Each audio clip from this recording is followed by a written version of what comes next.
এখন যেহেতু বর বাড়িতে থেকেই কাজ করছে, তো এখন যে কাজটা করছে না বন্ধুরা, তো সেখানে একটু তাড়াতাড়ি যেতে হচ্ছে। তো তার জন্য সকালবেলা উঠে আমার রান্নাটা হয়ে যাচ্ছে, রান্না করতে হচ্ছে যেহেতু বর আবার খাবার নিয়ে যায়। তো সকালবেলা রান্না করেছি আজকে ডাল। আজকে তো শনিবার নিরামিষ, তো ডাল করেছি আর হচ্ছে আলু ভাজা আর পাঁপড় ভাজা করে বরকে দিয়ে দিয়েছি। তো দিয়ে তারপরে ওই যে বললাম কালকে ঘর ঝেড়েছিলাম, তো অর্ধেক জামাকাপড় ধুয়েছি, আরও এক বালতি জামাকাপড় ভিজানোই ছিল, তো সেগুলো ধুয়ে দিলাম। তারপরে আরও জামাকাপড় বেরিয়েছে, তো এই জামাকাপড়গুলো ধুয়ে মেলে দিয়ে তারপরে আরও জামাকাপড় বেরিয়েছে, সেগুলো ধুবো। মানে ধোয়া কাচাটা সকালবেলা কমপ্লিট করে নিচ্ছি। তো গুড মর্নিং বন্ধুরা, কেমন আছো সবাই? আশা করছি ভালো আছো। তিথি ডিম লাভ চ্যানেলে তোমাদের সবাইকে আবারও অনেক অনেক স্বাগত। তোমাদের আশীর্বাদ ও ভালোবাসায় আমি অনেক ভালো আছি। তো আবারও চলে এসেছি তোমাদের সামনে আরও একটা নতুন ব্লগ নিয়ে। আশা করছি আজকের ব্লগটাও তোমাদের খুব ভালো লাগবে।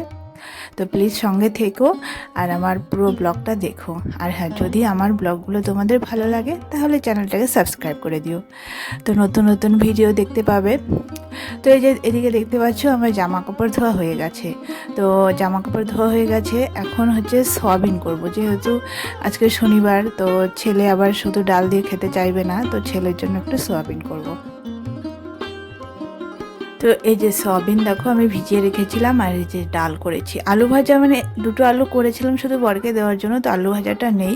আর পাঁপড়ও মানে অল্প ছিল, তো মানে সেই অল্প পাঁপড়ই ভেজে বরকে দিয়ে দিয়েছি।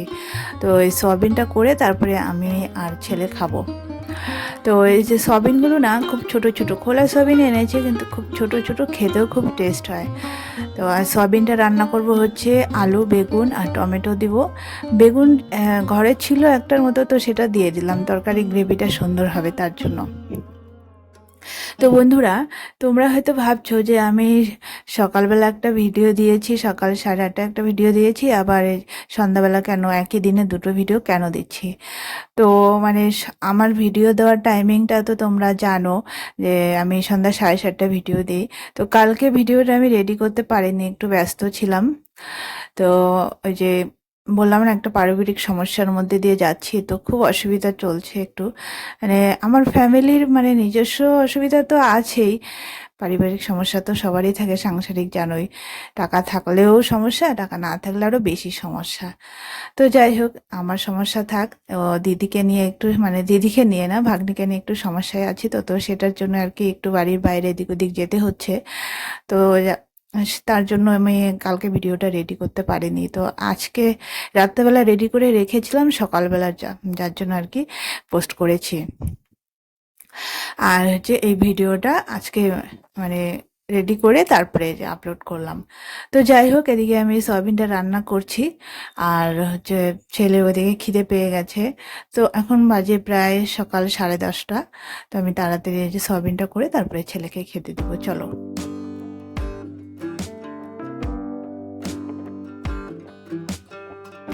তো আজকে গণেশ চতুর্দশী। তো আমার সকল বন্ধুদের জানাই গণেশ চতুর্দশীর অনেক অনেক শুভেচ্ছা, প্রীতি ও ভালোবাসা। সবাই খুব ভালো থেকো, সুস্থ থেকো।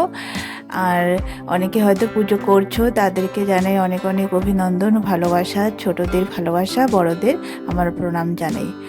তো এদিকে আমার দেখো সোয়াবিনটা রান্না হয়ে গেছে, তো এখন ছেলেকে খেতে দিব, দিয়ে তারপরে মানে ঘর মুছে স্নান পুজোটা করব।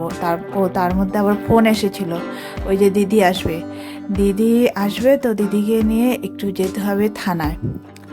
তো ওই যে বললাম না, ভাগ্নিকে নিয়ে একটু সমস্যায় আছি। ভাগ্নির মানে শ্বশুরবাড়িতে থেকে হট করে পাওয়া যাচ্ছে না আর কি, তো যার জন্য আর কি কয়েকদিন থেকে খুব টেনশনে আছি। তো দিদিকে নিয়ে যাব একটু থানায়, দেখি পুলিশকে বলি কি করা যায়, কি হয়। তো যাই হোক, দিদির সঙ্গে গিয়েছিলাম সেখান থেকে এসে স্নান করে এই যে পুজো দিলাম। আজকে গণেশ চতুর্দশী, পুজোটা একটু ভালো করে দিলাম, মানে যতটুকু পারলাম আমি দিলাম। একে তো মানে অনেক টেনশন নিয়ে আছি, কি করব বুঝতে পারছি না। তো যাই হোক বন্ধুরা, আজকের ব্লগটা আর বেশি বড় করলাম না, এখানেই শেষ করছি। সবাই ভালো থেকো, সুস্থ থেকো। আর হ্যাঁ, আমার ব্লগটা যদি ভালো লাগে তাহলে প্লিজ একটা লাইক করে দিও। টাটা।